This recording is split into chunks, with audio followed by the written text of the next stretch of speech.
Hey, what's going on, comic book community? Lombox Love Affair here with another comic haul video. This time it is a pretty spectacular haul. I had a chance to go to an out-of-town comic book sale and they were only letting 4 people in at a time. So I happened to get an appointment. I had to make an appointment for this.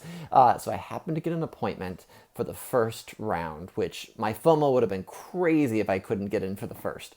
And there were so many long boxes in one room, but they kept it to 4 people because it was a small room because of the pandemic. So luckily I was able to get in there for a whole bunch of $8 comic books. So everything in this room was $8. And I have to say, everything was not worth $8. There was plenty of chud. There was plenty of comic books that were 50 cents, dollar books that should not be charged $8 for. But there were some definite gems, some amazing books. And on top of this, because there was appointments, I was only given a half hour in this room to look around, figure out what I could get, and leave. I wasn't allowed to stay longer. They cycled people in so that the next crop of people could come in. In some ways, that's probably an interesting way to go about it because you can only look at so many boxes in a half hour. So the books I'm going to show you today are the ones I found in 30 minutes within the first round. There was another section of priced as marked books, so I have some of those here today. And the prices were pretty fair. So you can be the judge of that. I'll talk to you about some of the prices. But let me start with the $8 books. So I bought this first book because I've never had a chance to own it. It is like a $200-300 book in near mint condition, I believe, at this point. But I bought it not realizing the special gem that it was. So let me show you. It's Superman versus Amazing Spider-Man. I bought this for $8.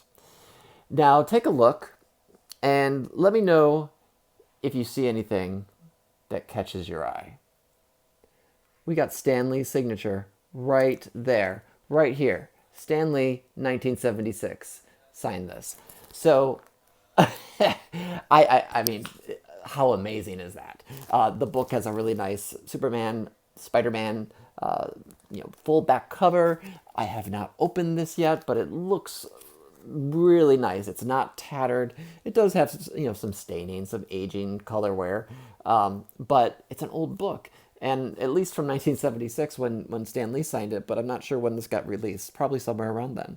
So I bought this for $8. I found this to be the steal of the day. Right below that book, I found another one that I just have seen on wall books. Superman versus Muhammad Ali. Great book. Look at this. The cover on the back, pretty great. It's a newsstand. I don't know if all of them were newsstands or not, so I don't know if that makes a difference.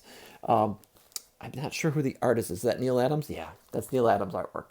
So another key big treasury edition that DC Comics put out back in the day. So $8 for this book, which is at least $50 to $100 book, I believe. Also found, it does have some damage to it, but Marvel Preview, is this number 4? Yeah. First appearance of Star-Lord. It does have some wear right there, some tearing of the cover, but hey, for $8, I had to pick this up. I just couldn't leave this behind. I'd been looking for a replacement copy. It does look like, oh no, it's fine. I thought it might have been restapled, but it's just, it definitely has some cover wear. But for $8, couldn't leave that thing behind. I found the first New Mutants. Not only the first one, but I found 2 copies of it. Multiple comics, baby. So I found 2 copies of New Mutants, the first appearance, the Marvel graphic novel. What is it? Number 4. I also found the X-Men God Loves, Man Kills, which was loosely the inspiration for one of the X films. It's got the cool Mutie back cover. This was a pivotal story in X-Men canon.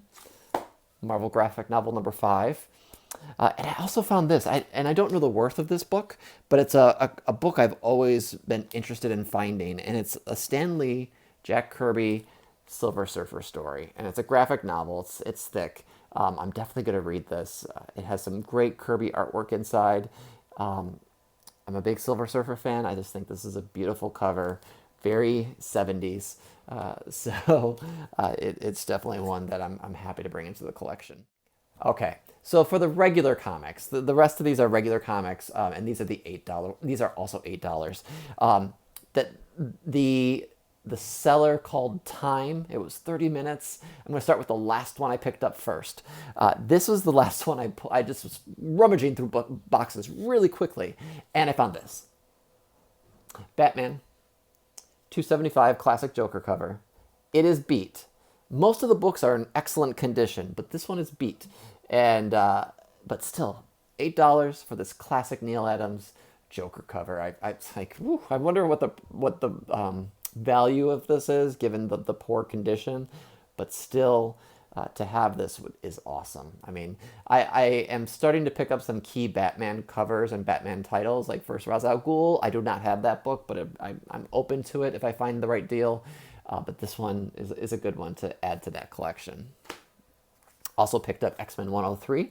It was the only John Byrne run that I could find, the Chris Claremont John Byrne run. The X-Men box I couldn't get into, so I know they had to have the first appearance of Gambit, the first Jubilee, first Mr. Sinister. He had a whole lot of Inferno books, but I couldn't get to it in time, so this is the one I could get to. I did find a nice, healthy selection of Moon Knight. Newsstand, issue number 1. This is a really nice copy, some spine ticks for sure, but a really nice copy of this Moon Knight issue number 1. Really pristine copy of Moon Knight 25. Look at that Bill Sinkovic's cover. So Moon Knight number 25, which I've never owned. Moon Knight 29. He had a whole bunch of Moon Knight I had to pick and choose, because for $8, some of them I wasn't willing to bring on. Moon Knight 30. Another werewolf cover. I was really surprised to find this one. Batman 423, Todd McFarlane cover. This is the first print, I believe. So really nice. And these all need to be rebagged and boarded. I'm trying to get some new boards. So Batman, Todd McFarlane cover. Awesome. Green Lantern Corps 201. I believe this is the first appearance of Kilowog. Classic Green Lantern Corps issue. Judge Dredd number 1. Figured why not? Just pick up the number 1 issue. They had a full run. Swamp Thing 37. I picked this up knowing it was a key book. It's got some wear. It needs to be pressed. It's, a little wavy. First appearance of John Constantine. Didn't realize the significance because I'm hunting. I'm not looking at Key Collector. I'm not looking online. I just know this is a book that that people are picking up. So that's where YouTube comes in handy. Picked up Eternal Warrior number 4. The first appearance of Bloodshot. Rye number 0. Again, these are $8. The Matrix preview book. Picked up SpiderMan 36, the black cover, all $8. Okay, like I said, they did have some priced as mark bins. So I was able to find some that I've never found before, and some that I have, or that I had been looking for. And the prices were crazy. In most cases, in my favor. Some I had to leave behind because the prices were a little insane on the opposite end. But I found G.I. Joe number 1 for $50. Nice book, nice spine. $50. This is a 9.6, 9.8 candidate. The same with G.I. Joe 21, the silent issue with Snake Eyes, $50. Just couldn't leave this behind. It's a really nice copy. It's probably the nicest copy I've ever owned. So I'm definitely going to get these pressed. There's maybe 1 or 2 spine ticks on this one. Also picked up Tomb of Dracula number 1. Paid slightly less than market, from what I gather. It has very minimal wear. It's really a nice copy. Another one I will probably get graded at some point, but we'll enjoy it in the collection. A second copy, my first time owning a double of Fantastic Four 67. It does have a weird stapling. The staple is right in the M of Marvel, but it doesn't look like it's a refurbished. It looks like it was a weird offset to the stapling, the finishing of the product at that time in the 60s. So I'm hopeful it's not restoration, but it's a really nice copy. Just some yellowing of the cover, but that is typical. And I also found 66. So I picked up this one as well. This one has more wear on the spine, but because everything is Adam Warlock now, this is the first appearance or the first mention of him, and this is the first appearance of him coming out of the cocoon. And everyone is talking about Warlock. He is the hot character to note. Never owned this one, but a Marvel Premiere 47, the first appearance, I believe, of Hank Pym as, or I'm sorry, Scott Lang as Ant-Man. So newsstand, which is, whatever for that time period, but really nice copy of this book. Just maybe a little chipping on the spine. Last but not least, I couldn't leave this behind. I paid a little bit more money for them, but these are investment copies that I'm going to get pressed and graded. I picked up Teenage Mutant Ninja Turtles #1. Now, I asked the guy, I was like, what's the printing on this? And there's another guy right behind me looking, but I had been looking at this bin first, and he said it's the third printing.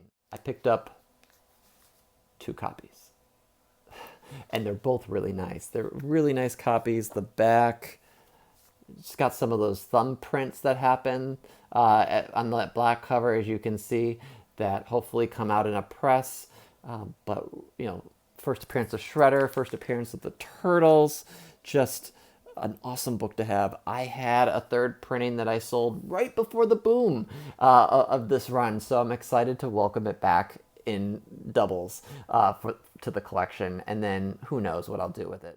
So these are the books. I mean, a lot of these are going to stay with me for a while. I will probably circulate and flip some of them, but not now, not yet. I'm just going to take stock, evaluate, probably get some graded for the PC, and then potentially for the market. That was day 1.